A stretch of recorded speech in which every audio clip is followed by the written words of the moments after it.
How's it going, everyone?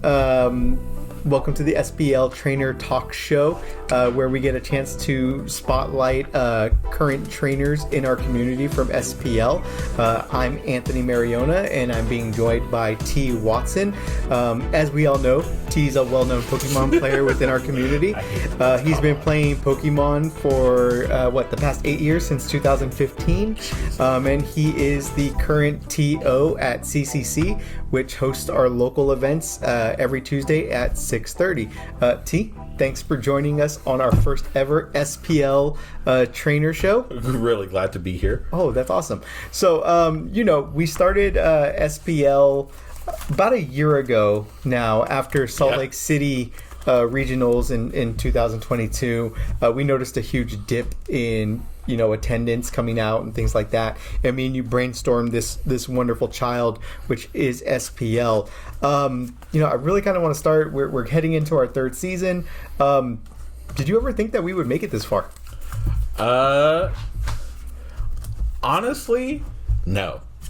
I was a doubter in the very beginning, just because seeing how the numbers were and seeing all of the burnout from a lot of people, it felt like it might not pop off. And then just to see that we've grown so large, like the group chat's 71 people. The group chat's 71 people. Yeah. That's ridiculous. And a majority of those are people that are going to be playing in this next season. It's something I wouldn't have conceived. Yeah. No, and I mean, that's the thing that's been really fun for me too, is seeing the growth. I didn't know how far we would be able to take this, and I know the original conversation was more revolving around like 1Ks and special events, which we want to try to get into in the next couple of seasons. But yeah, I mean, it's been something really cool. You've been playing this game for so long, right? 8 years. Yeah. For someone to be able to be committed to something like that, or to just persevere through all the changes that have happened in Pokemon, you really kind of need to love the game. And I mean, I guess my question for you is, what made you fall in love with Pokemon in the first place? The TCG. So, fun fact, Pokemon TCG is the first TCG I learned how to play. I think I was like 10 maybe 11. So 20 years. So I learned how to play 20 years ago. I used to play all the time with like my mom, my dad. I went to one locals and got stomped, and then continued to play with my mom until my mom got tired of stomping me, because my mom used to actually be really good at the game. And then I ended up picking up Yu-Gi-Oh! And I played Yu-Gi-Oh! For most of my childhood, and then like a lot of my adult life. And then one day, I think it was Mike, who hopefully we'll have on, Mike and then my ex went to a Pokemon pre-release, and both of them were like, we should play Pokemon.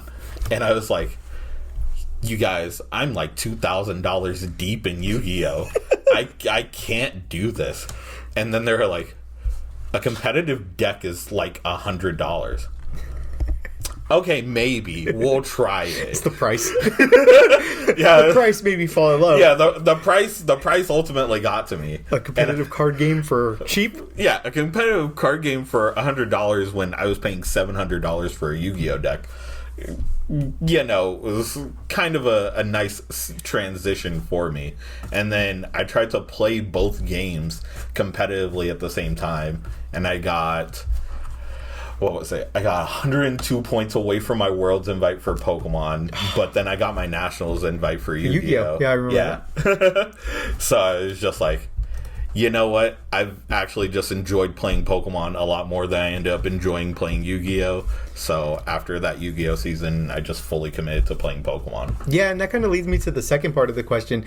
You've been playing Pokemon pretty consistently since 2015. Has there ever been a time where you sat back and you're like, I'm getting burnt out, I might be quitting soon? What was that about?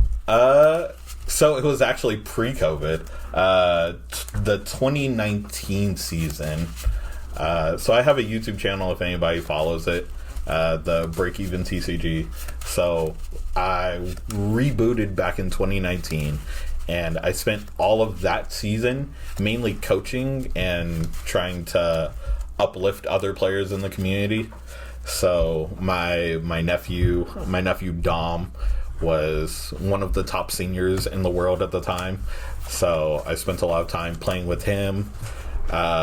We had another kid. His name was Nathan, who was also doing well. He ended up barely missing his invite for Worlds. Oh, dang. But that was because COVID happened. Yeah. So after COVID happened and that whole shutdown, came about, he was just like, he went back to playing Yu-Gi-Oh! So then we played Yu-Gi-Oh! On and off for a little bit. But ultimately he didn't want to come back to Pokemon because he was having too much fun in Yu-Gi-Oh! But he was just shy of a Worlds invite, and I really wanted that for him. But I spent all of 2019 saying, I'm not going to play. I'm just going to focus on TOing and coaching other players and, see how that goes. I had a whole 10 points that season because they needed a fourth person to play for a league challenge to fire. And then I ended up getting... He kind of sucked you back in? Yeah. Oh, okay. And I was like... all right, what deck do I pick up? He rekindled the fire. Yeah. No, that's super cool, man. So kind of going back to, and I like going back to this well because you've been a part of Pokemon for so long, is once again that 8 years of experience. I guess my next question is, what have been some of the biggest and more memorable changes that you've seen since you started playing? And with those changes, has it led the Pokemon TCG in a direction that was different than what you thought it would be heading to when you first started? Changes in the game itself, or like changes in the community? Yeah, changes in the game. Changes in the game itself. The first turn supporter rule, I think, was a big change. I think for everyone, and I wasn't around because it had apparently been a thing before. But I wasn't around for that. Okay, this happened with Marnie, right? Huh? When Marnie came out. Yeah. Yeah. So the whole not being able to play a supporter going first if you're the player going first, I think that was a big change, and I think that was a healthy change for the game. It was weird at first because, I came into the game, all right, I can play research on my turn one, and I can set up my board. And then you're allowed to do the same thing. But also, we had cards like freaking Hex Maniac that turned off abilities, so I could go first, set up, and then play Hex Maniac, and now you can't use abilities. Which is how I lost to Mike in Elite Cup, because we played each other round one. Same decks? Same 60. Oh, gosh. Same 60. I gave him the 60 the night before. That sounds like a Mike thing. And I lose the dice roll. He goes first, and he's like, all right, Hoopa, search 3, Darkrai on board, Darkrai, Giratina, Shaman, draw 4, Hex Maniac, go ahead. Bruh, I couldn't even, and I'm looking at him with the exact same hand, basically. Yeah. Like, oh, well, I can't play the game. So if that rule had been in effect when Hex Maniac was out, that would have been great, but it wasn't. No, were these best of ones back during this time? No, this cup was a best of 3. It's always fluctuated. So he got the first one, you got the second, and then he... Oh no, I didn't even get the second. Oh. I bricked game 2, and then he went first and Hex Maniac me again. Oh man. Okay, so with those changes, right? The change, and I think I remember right. That's around the same time that they removed the ability to attack turn 1 as well. On your first turn, right? No, they removed the ability to attack turn 1 super long ago. Okay, so that was longer than... So with those changes, right, when you first got into Pokemon, has there was certain a status quo when you first got in, how the decks were built. Mm-hmm. I assume around this time you didn't have Pokemon like Pokemon VMAXs with 330 HP. The direction, the place that we're at now, is that different than what you thought it was going to be when you first, back in those times, back in those days? I think decks lost a lot of quote unquote creativity since like VMAXs, Vs, V stars. But I think after we left the Sun and Moon era, we lost a lot of creativity when it comes to like deck building. I think Lost Box is probably like the most creative version of a deck. I feel like that too. Yeah. In the short time that I've been playing. So it's like, which is why I kind of gravitate to that deck, because it's the only deck that kind of just lets you, mix and match different pieces and then kind of try to create your own style of how you want to play the deck, because there's the Kyogre version running around. I said when Dragonite came out that we should all play Dragonite. I remember that. This was a fact. T brought that up as soon as the Lost Box came out and Dragonite was available. I was so mad. I was like, how are we not just playing Dragonite in every Lost Box deck? Look at us now. With Choice Bandit hits 280. It's the perfect number. I was saying this from day one, but it just allows you to do so many things, and that's kind of what I like to do with deck building. I kind of prided myself on being a great deck builder from Yu-Gi-Oh! And trying to bring that over to Pokemon. So yeah. No, and I could see that. I mean, me and you sit down and we deck theory a lot, and we build stuff time and time again. And I think kind of going back, it makes a lot of sense as to why your past leads you towards Lost Box now. Yeah.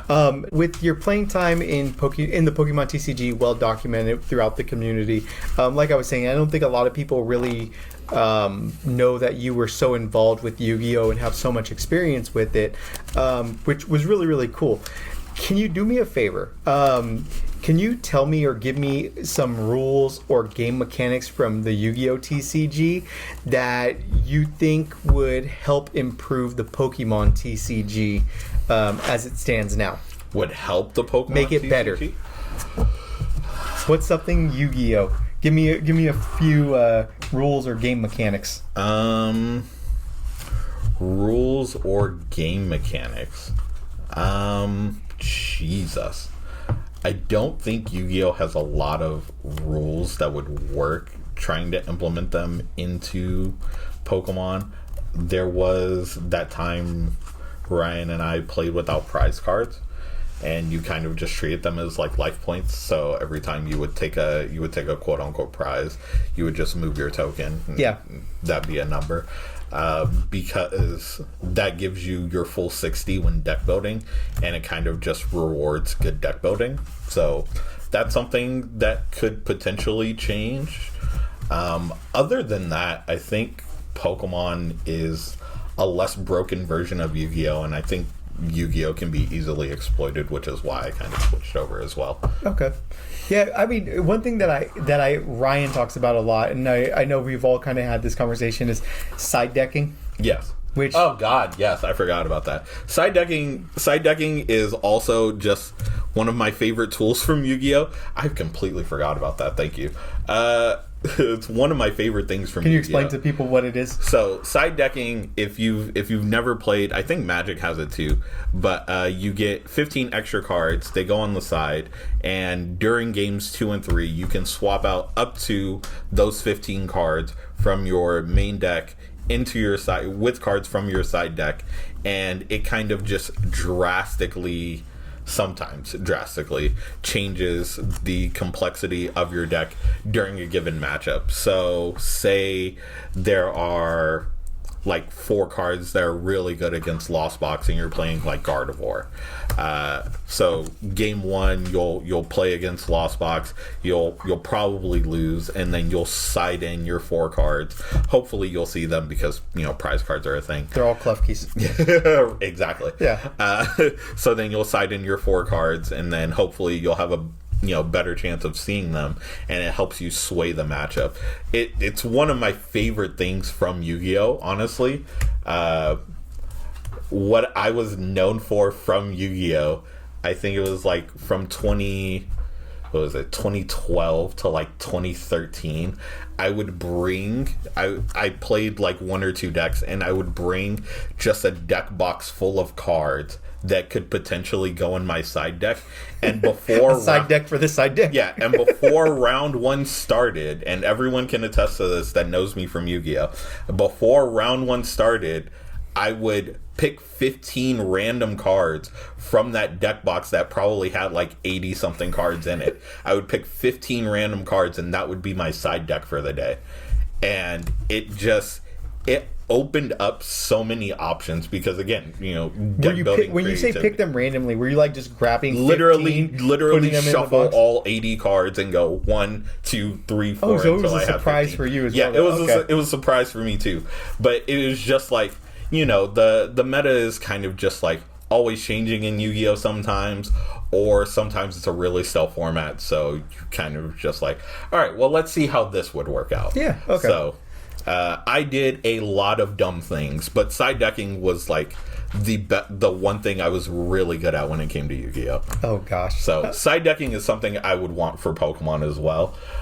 We don't have like cards like Enhanced Hammer or any of that. We're getting something like that in the next set, but like those are cards that I would like to see come back if they ever did implement like side decking. Yeah. No, so Ryan brought it up, and I know you were down for it, and I always thought it was a cute idea.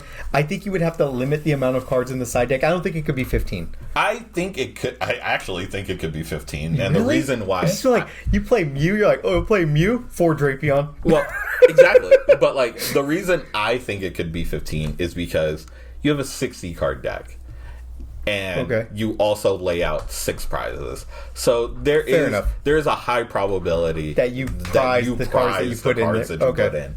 Yeah. All right. Fair enough. We'll agree at that. Okay. Moving on to the next one. Eating habits. So I can tell you that me and you have played cards long enough and late enough into the night where I know me and you do not have the healthiest of diets. We what's the saying? Treat your body as a temple, and I don't think that me and you do that. But I would love you to kind of just share with me why someone would eat Ricky Richards gold cards at an event. Who told you? Who told you? So, this? if you could enlighten me on the circumstances in which someone would do that. Story time. So Ricky Richards was 2013, 2014. It was 2013, 2014. I don't remember when, but the timing doesn't really matter. And he's a kid from another locals I was known for, which was River City Games at the time. And he had come over to the locals that I worked at, which was on Arden. And he sat down, he's playing his round 1, and shoot, I think he was like 15, 16 at the time when this happened. But he's playing a really popular deck, but he's playing like the budget version of it, because Yu-Gi-Oh! Reprints their cards and stuff. So he's playing like the budget version of a card, but like the higher rarity one is only like an extra $1.